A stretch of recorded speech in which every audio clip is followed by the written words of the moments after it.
সবাইকে স্বাগতম Notre Dame college কর্তৃক আয়োজিত অনলাইন ক্লাসে। আমি মাহমুদ হাসান, প্রভাষক জীববিজ্ঞান, নটরডেম কলেজ, ময়মনসিংহ। আজকের এই অনলাইন ক্লাসে আমি তোমাদের সবাইকে স্বাগত জানাচ্ছি। আমরা ব্যাকটেরিয়া একদম শুরু থেকেই শুরু করতেছি। ব্যাকটেরিয়া কাকে বলে?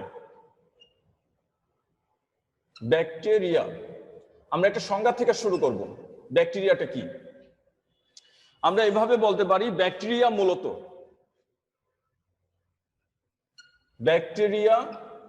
মূলত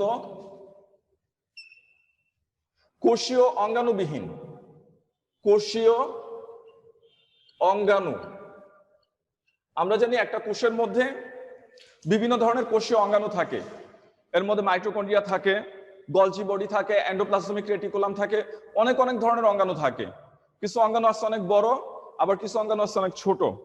আমরা প্রথম অধ্যায়ে পড়ার সময় আমরা এগুলো পড়ছিলাম। কিছু অঙ্গাণু আছে আবরণী বেষ্টিত, কিছু অঙ্গাণু থাকে আবরণীবিহীন। এখানে দেখো মোটামুটি কোনো কোষীয় অঙ্গাণু থাকে না। ব্যাকটেরিয়া মূলত কোষীয় অঙ্গাণুবিহীন, কিন্তু তার মধ্যে একটা জটিল কোষ প্রাচীর আছে। তাহলে আমরা বলতে পারি জটিল কোষ প্রাচীর বিশিষ্ট। জটিল কোষ প্রাচীর বিশিষ্ট। এখানে আরো কিছু বৈশিষ্ট্য আমরা দেখব। আদি প্রকৃতির, তার মধ্যে যে নিউক্লিয়াসটা থাকে আমরা বলতে পারি আদি প্রকৃতির নিউক্লিয়াস বিশিষ্ট।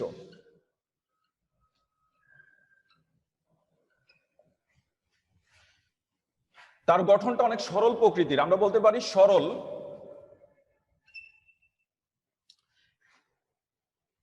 আদিকোষীয় বা এককোষীয় অণুজীব। আদিকোষীয় বা এককোষীয় অণুজীব।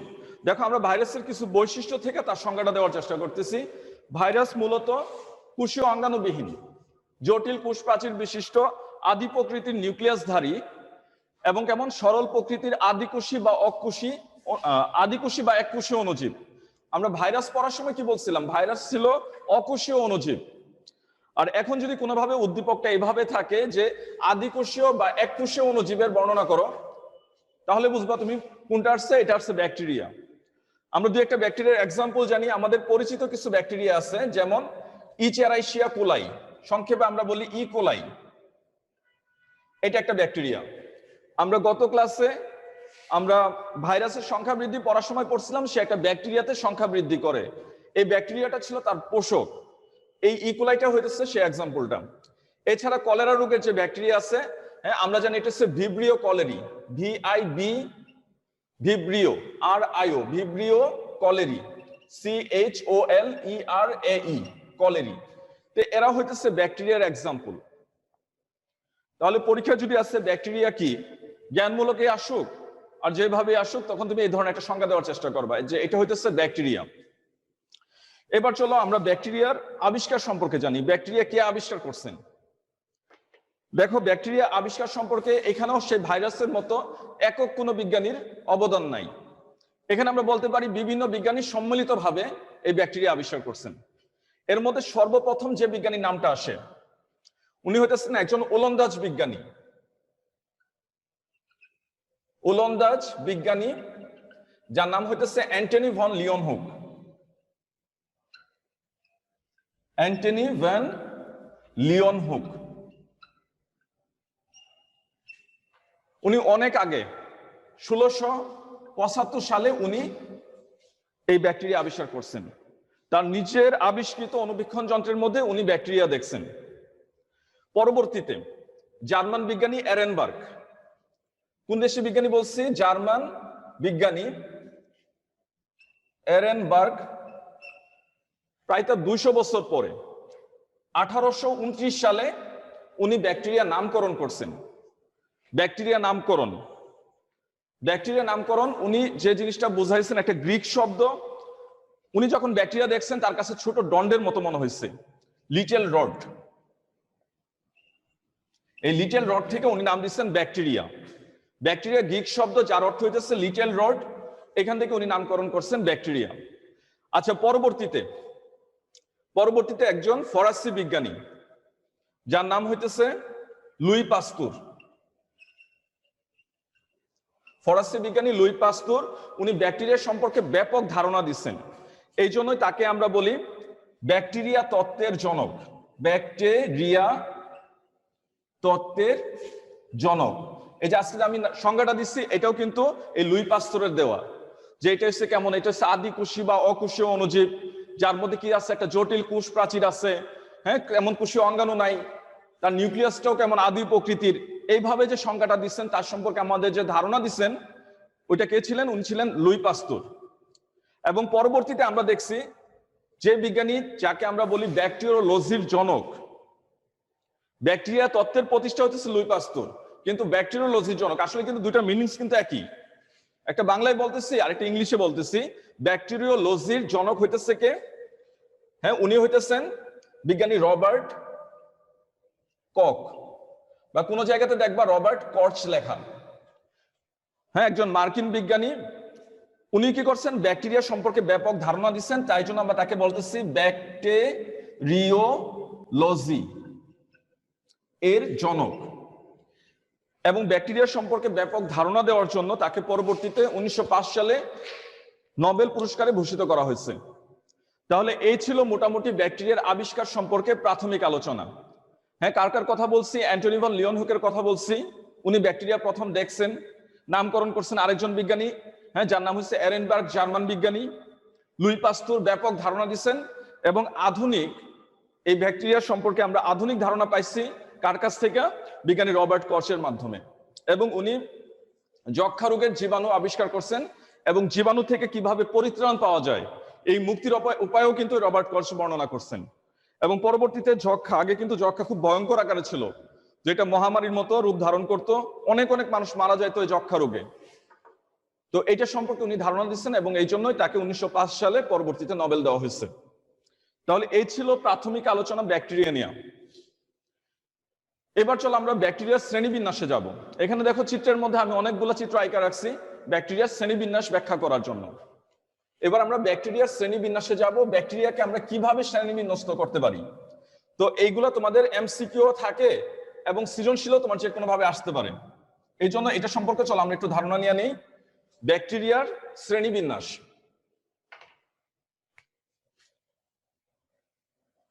শ্রেণীবিন্যাস, আমরা ব্যাকটেরিয়াকে বিভিন্ন ভাবে শ্রেণীবিন্যাস করতে পারি। আমরা আজকে 3টা শ্রেণীবিন্যাসের ভিত্তি নিয়ে আলোচনা করব। তো এই সম্পর্কে ধারণা পাইলে তোমার চলবে। তোমার বইয়ে কিন্তু আরো অনেক ভিত্তি আছে। তো আমরা প্রথম যে ভিত্তিটা করতেছি বা ভাগ করতেছি, এটা হচ্ছে গোলাকৃতির ব্যাকটেরিয়ার শ্রেণীবিন্যাস করব আমরা। ব্যাকটেরিয়ার শ্রেণীবিন্যাসের মধ্যে আমরা প্রথম বলছি কি, যে গোলাকার ব্যাকটেরিয়ার শ্রেণীবিন্যাস।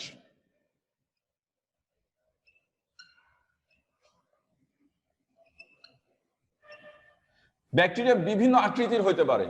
তো আমরা শুধুমাত্র এখানে যে ব্যাকটেরিয়াগুলো গোলাকৃতির, হ্যাঁ, এই যে উপরের দিকে চিত্রের মধ্যে দেখো সবগুলা ব্যাকটেরিয়া কিন্তু মোটামুটি গোলাকৃতির। তারা কিভাবে শ্রেণীবিন্যস্ত হয় আমরা সেটাই দেখব। আমরা প্রথম যে শ্রেণীবিন্যাসটা দেখতেছি, হ্যাঁ, এখানে চিত্রের মধ্যে দেখো আমি একটা ব্যাকটেরিয়া আঁকছি যারা এককভাবে আছে, গোলাকৃতির ব্যাকটেরিয়া এককভাবে আছে, তাদের আমরা বলতেছি মাইক্রোকক্কাস। মাইক্রোকক্কাস। তাহলে কক্কাস জিনিসটাই হইতেছে গোলাকৃতির ব্যাকটেরিয়া। এই গোলাকৃতির ব্যাকটেরিয়াকে আমরা কি বলতেছি? Coccus bacteria. আর এই কক্কাস ব্যাকটেরিয়ার প্রথম যে শ্রেণীবিন্যাসটা দেখতেছি এটা হচ্ছে মাইক্রোকক্কাস বা মনোকক্কাস। তাহলে তাদের বৈশিষ্ট্য হইতেছে তারা গোলাকৃতির কিন্তু এককভাবে অবস্থান করে। কি বলছি? তারা এককভাবে অবস্থান করে। দেখো তারা পৃথক পৃথক ভাবে, যেখানে প্রথম যে আমরা দেখতেছি, প্রথম যে ভাগটা, ধরো এটা এ নাম্বার দিলাম আর এখানেও এ দিতেছি, প্রথম যে আমরা ব্যাকটেরিয়া গুলা দেখতেছি, দেখো এরা এককভাবে সম্পূর্ণ বিচ্ছিন্ন বিচ্ছিন্ন ভাবে অবস্থান করে। এক্সাম্পল হিসেবে কি আছে? মাইক্রোকক্কাস ডিনাইট্রিফিকেন্স। যখন মাটির উর্বরতা হ্রাস করে যে ব্যাকটেরিয়া গুলা, আমরা তারা দেখবো মাটির মধ্যে, মাটির অভ্যন্তরে তারা এককভাবে অবস্থান করে। তাহলে আমরা দেখতেছি প্রথম ভাগটা হচ্ছে তার অবস্থান এককভাবে। আর যদি জোড়ায় জোড়ায় অবস্থান করে, পরের চিত্রটা দেখো, তাকে আমরা বলতেছি ডিপ্লোকক্কাস। ডিপ্লোকক্কাস খুব সহজ এই ভাগগুলা। এখানে আমরা বলবো যে তারা কিভাবে অবস্থান করবে? জোড়ায় জোড়ায় অবস্থান করবে। জোড়ায় জোড়ায় অবস্থান করে, তাদেরকে আমরা বলবো ডিপ্লোকক্কাস। এখানে আমরা এক্সাম্পল হিসেবে দেখতেছি ডিপ্লোকক্কাসের এক্সাম্পল হিসেবে দেখতেছি ডিপ্লোকক্কাস নিউমোনি, অর্থাৎ নিউমোনিয়া রোগের যে ব্যাকটেরিয়াগুলো আছে তারা কিভাবে অবস্থান করে, তারা জোড়ায় জোড়ায় অবস্থান করে। তারপরে দেখো আমরা পরের যে ভাগটা দেখতেছি, তোমরা চিত্রের মধ্যে দেখতেছো পরের যে ভাগটা, হ্যাঁ এখানে দেখো 4টা ব্যাকটেরিয়া এককভাবে অবস্থান করতেছে, তাকে আমরা বলবো টেট্রাকক্কাস। তোমরা জানো টেট্রা মানে হইতেছে 4, তাহলে আমরা বলতে পারি যে এখানে 4টি ব্যাকটেরিয়া একত্রে গুচ্ছাকারে অবস্থান করে। 4টা ব্যাকটেরিয়া একত্রে কিভাবে গুচ্ছাকারে অবস্থান করে। আমরা এই শ্রেণীবিন্যাসগুলো জাস্ট আইডিয়া নিব, কারণ একবার আমরা বোর্ড পরীক্ষাতে দেখছিলাম এইভাবে যে গোলাকৃতির ব্যাকটেরিয়ার শ্রেণীবিন্যাস করো, তখন কিন্তু আসছিল খুব সহজ একটা প্রশ্ন, এবং ধারণা না থাকার জন্য বা এক্সাম্পল গুলো না জানার জন্য স্টুডেন্টরা কিন্তু তখন আনসার করতে পারে নাই। এই জন্য বলছি যে এটা খুব সহজ একটা জিনিস, এই অংশটা তোমাদের ধারণায় থাকতে হবে, তাহলে তুমি মোটামুটি তুমি আনসার করতে পারবা। এখানে দেখো আরো কিছু ভাগ আমরা দেখতেছি। টেট্রাকক্কাসের পরে আমরা দেখতেছি পরে যে ভাগটা আছে এটা হচ্ছে স্ট্রেপ্টোকক্কাস। স্ট্রেপ্টোকক্কাস, হ্যাঁ তোমরা চিত্রে দেখো পরবর্তী যে আমরা চিত্রটা দেখতেছি, এই চিত্রটার মধ্যে দেখো একটা চেইনের মতো করে ব্যাকটেরিয়া গুলো অবস্থান করতেছে। আমরা দেখতেছি এখানে ব্যাকটেরিয়া গুলা গোলাকৃতির ব্যাকটেরিয়া ঠিক আছে, কিন্তু তারা কি করছে একটা মালার মতো একটা চেইন সৃষ্টি করে তারা এখানে অবস্থান করতেছে, এদেরকে আমরা বলবো স্ট্রেপ্টোকক্কাস। তাহলে আমরা বলবো কিসে, তারা চেইন আকারে, তারা চেইন এর ন্যায় সজ্জিত থাকে, তাদেরকে আমরা বলতেছি স্ট্রেপ্টোকক্কাস। এখানে এক্সাম্পল হচ্ছে স্ট্রেপ্টোকক্কাস ল্যাকটিস, দুধের মধ্যে যে ব্যাকটেরিয়াগুলো অবস্থান করে এবং দই তৈরিতে সহায়তা করে, ওইখানে এই ব্যাকটেরিয়াগুলো পাওয়া যায়। তাহলে আমরা দইয়ের মধ্যে প্রচুর পরিমাণের এই ব্যাকটেরিয়াগুলো পাবো। এই ব্যাকটেরিয়াগুলো কিন্তু কোনো অপকারী ব্যাকটেরিয়া না, এরা দই জমাট বেঁধে দই তৈরি করতে সহায়তা করে, এবং এটা আমাদের পেটের ভিতরে আমাদের অন্ত্রের মধ্যেও তেমন কোনো ক্ষতি করে না, বরঞ্চ তারা উল্টা আরো আমাদের পরিপাক পরিপাকে সহায়তা করে, হজম করতে সহায়তা করে। স্ট্রেপ্টোকক্কাসের পরে আমরা দেখবো পরে যে ভাগটা আছে এটার নাম হচ্ছে স্টেফাইলোকক্কাস। স্টেফাইলোকক্কাস এটা কিভাবে আছে, তুমি এখানে জাস্ট এটুকু মনে রাখবা যে এরা একটা অনিয়মিত, দেখো আঙ্গুরের থোকার মতো গুচ্ছাকারে অবস্থান করে, তাহলে আমরা বলবো যে তারা অনিয়মিত গুচ্ছাকারে অবস্থান করে। আর এগুলোর এক্সাম্পল হচ্ছে এটা হচ্ছে স্টেফাইলোকক্কাস এরুয়াস, এই নামটা মনে রাখবা, তারা অনিয়মিত গুচ্ছাকারে অবস্থান করে। পরের যে ভাগটা দেখবো, পরের ভাগটার মধ্যে দেখো আগেরটা বলছিলাম কি অনিয়মিত গুচ্ছাকারে, জাস্ট কটাকে যদি আমরা উল্টায় দেই এটাই হবে সার্সিনা। সার্সিনা এরা কিভাবে আছে, এরা হচ্ছে নিয়মিত গুচ্ছাকারে অবস্থান করে। নিয়মিত গুচ্ছাকার মানে কি, তারা সবগুলো মিলে একটা বর্গ আকৃতির রূপ ধারণ করে বা আয়ত আকৃতির রূপ ধারণ করে বা ফুলের পাপড়ির মতো, হ্যাঁ একত্রে তারা একটা গোলীয় একটা বিন্যাস তৈরি করে, এভাবে তারা একটা নির্দিষ্ট বিন্যাসে একটা নির্দিষ্ট শেপে তারা অবস্থান করবে, তখন আমরা তাকে বলতেছি নিয়মিত গুচ্ছাকারে অবস্থান করে।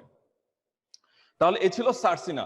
তো এইভাবে আমরা মোটামুটি এই 6 ভাগে ভাগ করতে পারি কাকে, গোলাকার ব্যাকটেরিয়াকে। তাহলে এই ছিল মোটামুটি 6টা, এটা ছিল ই, তারপরে হচ্ছে এফ। এই গোলাকৃতির ব্যাকটেরিয়ার শ্রেণীবিন্যাস যদি আসা হয় তাহলে আমরা এই 6টা ভাগে ভাগ করব। কি কি বলছে এখানে ছিল, মনোকক্কাস এককভাবে থাকে, ডিপ্লোকক্কাস জোড়ায় জোড়ায় থাকে, টেট্রাকক্কাস 4টা ব্যাকটেরিয়া একত্রে গুচ্ছাকারে থাকে, তারপরে আমরা দেখছি স্ট্রেপ্টোকক্কাস একটা চেইনের মতো থাকে, গোলাকৃতির ব্যাকটেরিয়া তারা একত্রে চেইন তৈরি করে, একটা চেইন আকারে সজ্জিত থাকে। তারপরে বলছি অনিয়মিত গুচ্ছাকারে থাকে স্টেফাইলোকক্কাস, আর শেষে দেখছি আমরা নিয়মিত গুচ্ছাকারে থাকে যাকে আমরা বলি সার্সিনা। খুবই সহজ একটা জিনিস। তাহলে এই ছিল মোটামুটি গোলাকৃতির ব্যাকটেরিয়ার শ্রেণীবিন্যাস। এবার আমরা অন্য ধরনের এক ধরনের ব্যাকটেরিয়ার শ্রেণীবিন্যাস সম্পর্কে জানবো, এটি একটু ভালো করে খেয়াল করো, এটি একটু জটিল প্রকৃতির। এই ব্যাকটেরিয়াকে আমরা বলবো গ্রাম পজিটিভ আর গ্রাম নেগেটিভ। এই পরীক্ষাটা কিন্তু কেমিক্যাল মানে ল্যাবরেটরিতে করতে হয়, হ্যাঁ, আমাদের কলেজ যদি খোলা থাকতো তাহলে হয়তো তোমরাও গবেষণাগারে দেখতে পারতা যে এটা কিভাবে শ্রেণীবিন্যাস করা হইতেছে। একজন বিজ্ঞানী যার নাম হচ্ছে হ্যান্স ক্রিস্টিয়ান গ্রাম, উনি সর্বপ্রথম এই পদ্ধতিটা আমাদের দেখাই গেছেন। ডেনিশ বিজ্ঞানী হ্যান্স ক্রিস্টিয়ান গ্রাম উনি ব্যাকটেরিয়াকে দুই ভাগে ভাগ করছেন, একটা হচ্ছে গ্রাম পজিটিভ আর একটা হচ্ছে গ্রাম নেগেটিভ। তাহলে এই শ্রেণী বিন্যাসটা আমরা দেখতেছি। তাহলে তার কিসের উপর ভিত্তি করে? বেসিক রং। তাহলে ভিত্তিটা হচ্ছে ব্যাকটেরিয়ার শ্রেণী বিন্যাসটা আমরা দেখতেছি তার বেসিক রঙের উপর ভিত্তি করে তার শ্রেণী বিন্যাস। বেসিক রংটা আবার কি? দেখো তোমরা ব্যাকটেরিয়ার গঠনের মধ্যে আমরা সামনের ক্লাসে পড়বো যে ব্যাকটেরিয়ার একটা জড় কোষ প্রাচীর থাকে, আর এই কোষ প্রাচীরটা বর্ণ ধারণ করতে পারে। হ্যাঁ, এটাকে যদি আমরা একটা কালার দেই বা একটা রঞ্জন উপাদান দেই, দেখা যাবে সে ওইটা রং ধারণ করে।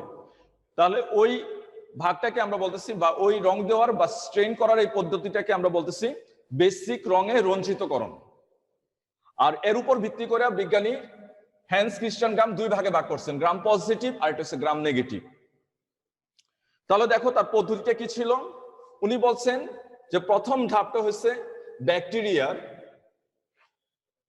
ব্যাকটেরিয়ার স্মিয়ার তৈরি করতে হবে। স্মিয়ার সহজ ভাষায় আমরা বুঝবো পাতন করতে হবে। পাতন, আমরা পাতনও বুঝি না, আরো সহজ করে বলি যে টেস্ট টিউবের মধ্যে একটা নির্দিষ্ট দ্রবণে আমরা ব্যাকটেরিয়াকে রাখবো।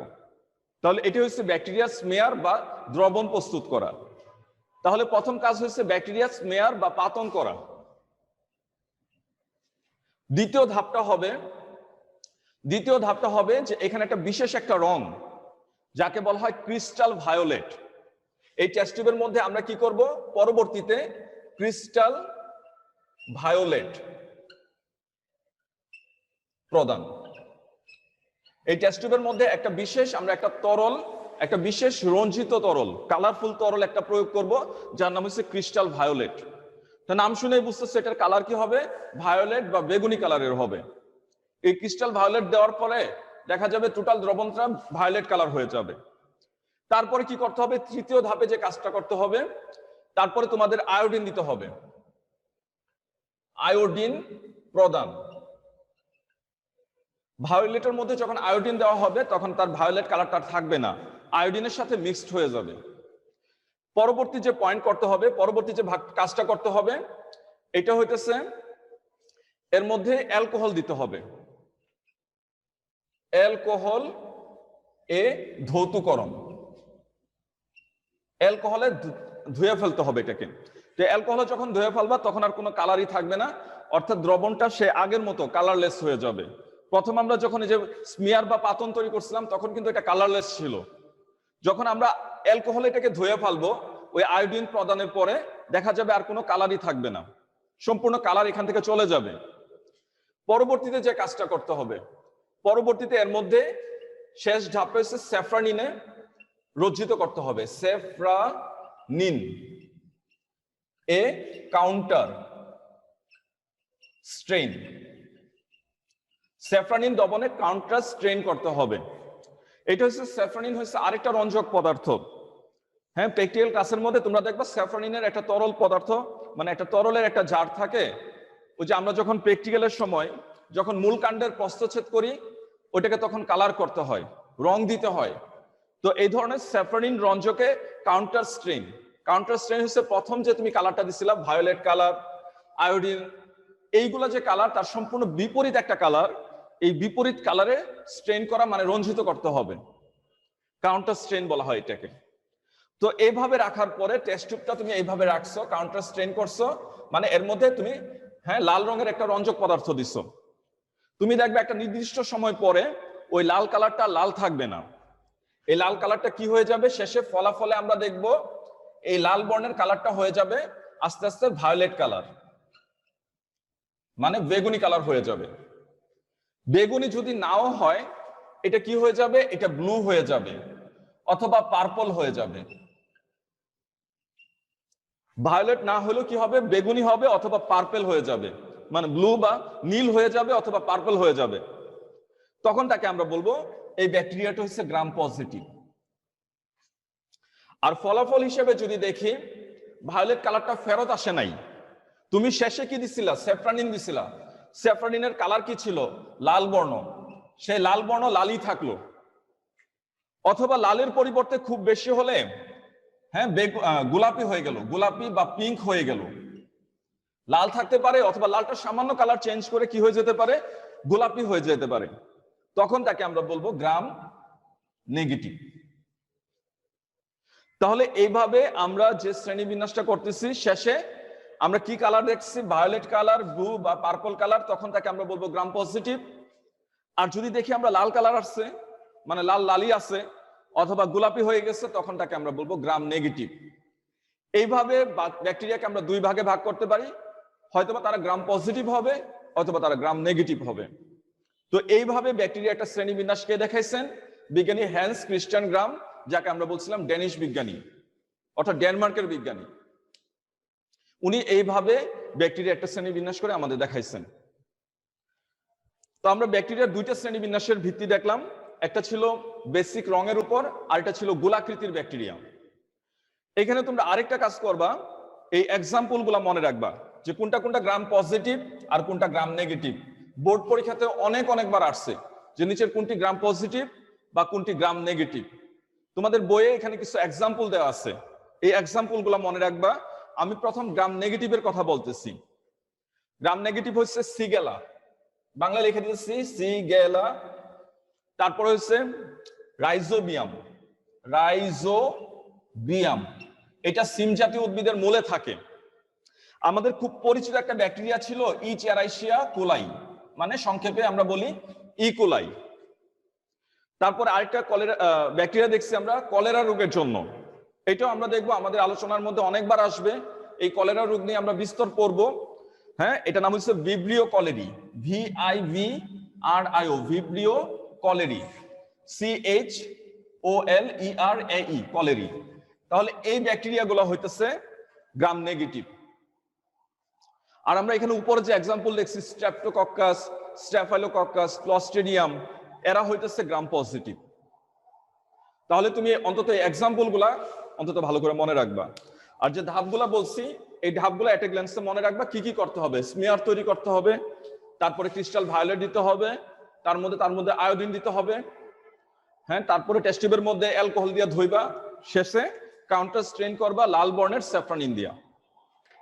তাহলে এই ছিল এই শ্রেণী বিন্যাস নিয়ে আলোচনা বেসিক রঙের উপরে। আমাদের বইয়ে যে শ্রেণী বিন্যাসগুলো আছে, হ্যাঁ, এখানে দেখো চিত্র, আমি নিচের দিকেও কিছু চিত্র আঁকা রাখছি।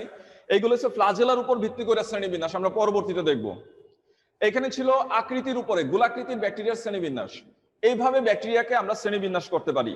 কিন্তু আরেকজন বিজ্ঞানী, ডেনমার্কের একজন চিকিৎসক, যার নাম হচ্ছে হ্যান্স ক্রিস্টিয়ান গ্রাম, উনি বলছেন যে এরকম না, যে ব্যাকটেরিয়াকে আমরা টোটাল ব্যাকটেরিয়াটাকে, হ্যাঁ, যখন পরবর্তীতে ব্যাকটেরিয়ার ক্রিয়া কৌশল নিয়ে আলোচনা করা হলো, মানে আমরা ব্যাকটেরিয়া দেয়া যখন আমরা প্রতিষেধক বানাইতে গেলাম, ব্যাকটেরিয়ার প্রতিষেধক বানাইতে গিয়া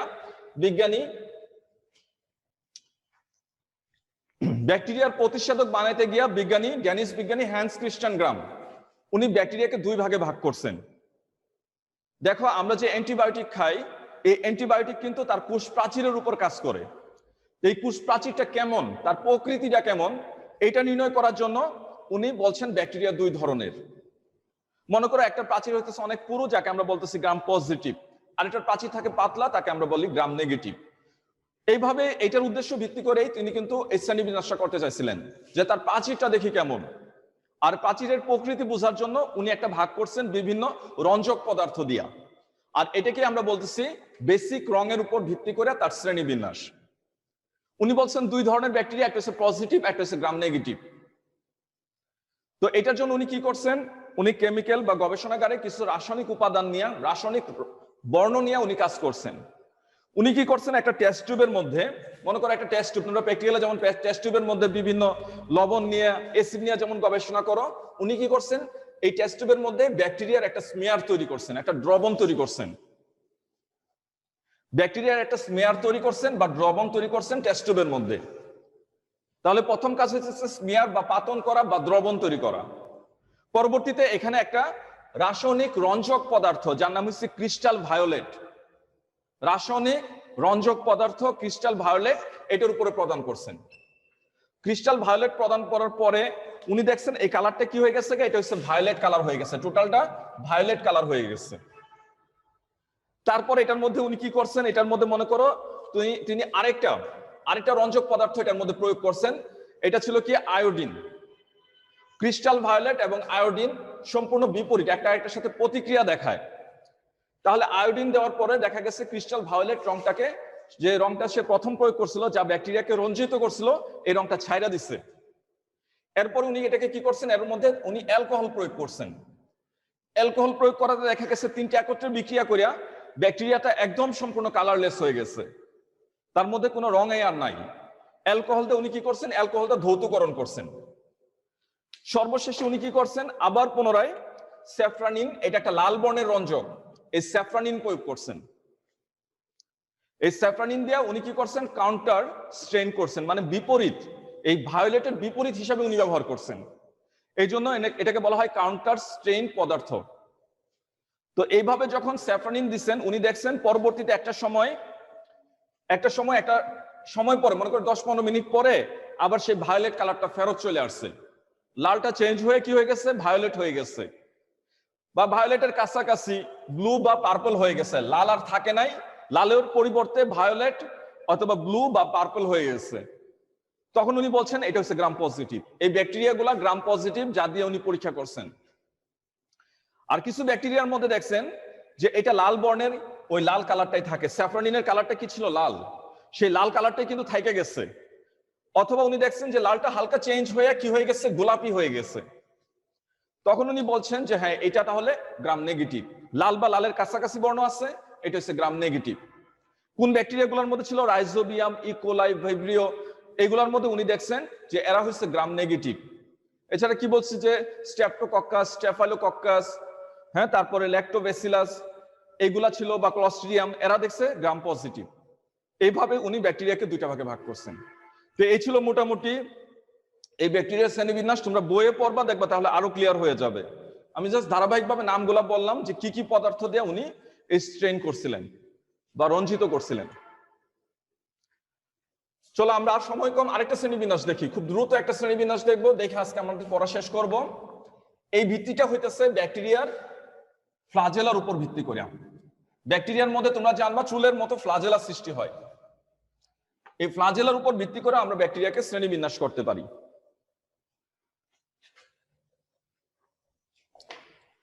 তাহলে শ্রেণীবিন্যাসের ভিত্তিটা কি হয়েছে, তার ফ্লাজেলা। তো আমরা ফ্লাজেলা সম্পর্কে আগামী ক্লাসে খুব ভালো করে জানবো, যে এটা একটা বিশেষ প্রোটিন দিয়া তৈরি, ফ্লাজেলিন নামক প্রোটিন। এই ফ্লাজেলার উপর ভিত্তি করে ব্যাকটেরিয়ার শ্রেণীবিন্যাস দেখতেছি।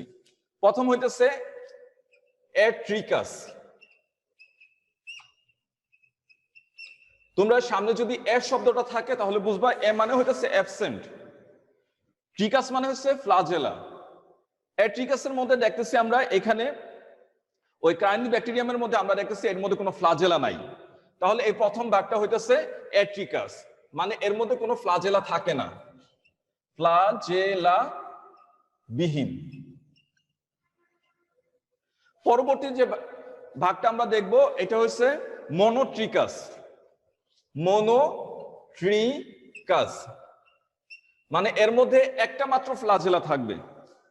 এই ব্যাকটেরিয়ার ভাগের মধ্যে দেখব আমরা এর মধ্যে কি থাকবে, একটা মাত্র ফ্লাজেলা থাকবে। এখানে আমরা দ্বিতীয় চিত্রের মধ্যে দেখতেছি ভিব্রিও কলেরি, অর্থাৎ কলেরা রোগের যে ব্যাকটেরিয়াটা থাকে ওর মধ্যে দেখো মাত্র একটা মাত্র ফ্লাজেলা আছে। এটাকে আমরা বলতেছি মনোট্রিকাস। কি বলছি, একটি মাত্র ফ্লাজেলা থাকে। পরের যে ভাগটা দেখো, খেয়াল করো, এখানে দুই পাশে দুইটা ফ্লাজেলা আছে, এই পাশে একটা ফ্লাজেলা আছে, এই পাশে একটা ফ্লাজেলা আছে স্পাইরালাম ব্যাকটেরিয়াতে। এটাকে আমরা বলি অ্যামফিট্রিকাস। অ্যামফিট্রিকাস, অ্যামফি মানে এই শব্দটা তোমরা অনেকবারই পাবা। অ্যামফি মানে উভয়। ওই যে আমরা যখন অ্যামফিবিয়া পড়ছি শ্রেণীবিন্যাসের সময়, একটা শ্রেণী ছিল অ্যামফিবিয়া, জলে স্থলে তারা উভয় থাকতে পারতো। তো অ্যামফি মানে উভয়, আমরা এখানে দেখছি উভয় প্রান্তে ফ্লাজেলা আছে, তাকে আমরা বলতেছি অ্যামফিট্রিকাস, হ্যাঁ, স্পাইরালাম ব্যাকটেরিয়ার মধ্যে। তো আমরা কি বলছি এটাকে, যে উভয় প্রান্তে কয়টা করে থাকবে, একটি করে। ফ্লাজেলা থাকবে। এই অ্যামফিট্রিকাসের পরে যে ভাগটা আছে তার নাম হচ্ছে সেফালোট্রিকাস। সেফালোট্রিকাস।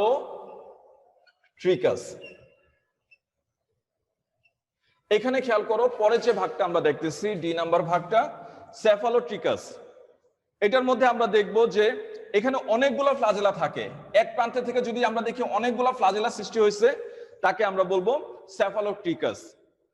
হ্যাঁ, সিউডোমোনাস। এই সিউডোমোনাস জাতীয় ব্যাকটেরিয়ার মধ্যে এই ধরনের ফ্লাজেলা থাকে। এক প্রান্তে কি বলছি, এক গুচ্ছ ফ্লাজেলা থাকবে। তারপর ভাগটা হচ্ছে লোফোট্রিকাস। লোফোট্রিকাস। এখানে আমরা দেখতেছি দুই প্রান্তেই, উভয় প্রান্তে দুই গুচ্ছ ফ্লাজেলা থাকবে। তাহলে কি বলছি, উভয় প্রান্তে দুই গুচ্ছ ফ্লাজেলা থাকবে। আর শেষে যে ভাগটা আছে তার নাম হচ্ছে পেরিট্রিকাস। পেরিট্রিকাস। এখানে আমরা দেখতেছি তার বডির চারপাশে চুলের মতো অনেক অনেক ফ্লাজেলা থাকবে, সারা দেহকে ঘিরা থাকবে। হ্যাঁ, সালমোনেলা টাইফয়েডের যে ব্যাকটেরিয়া আমরা ওইটার মধ্যে দেখব। দেহের চারপাশে বহু ফ্লাজেলা থাকবে। তাহলে এই ছিল ফ্লাজেলার উপর ভিত্তি করে ব্যাকটেরিয়ার শ্রেণীবিন্যাস। খুবই সহজ একটা ভাগ। তাহলে আমরা ব্যাকটেরিয়ার তিনটা শ্রেণীবিন্যাস পড়ছি, একটা গোলাকৃতির, আর এটা ছিল বেসিক রং, আর এটা হচ্ছে তার ফ্লাজেলার উপর ভিত্তি করে।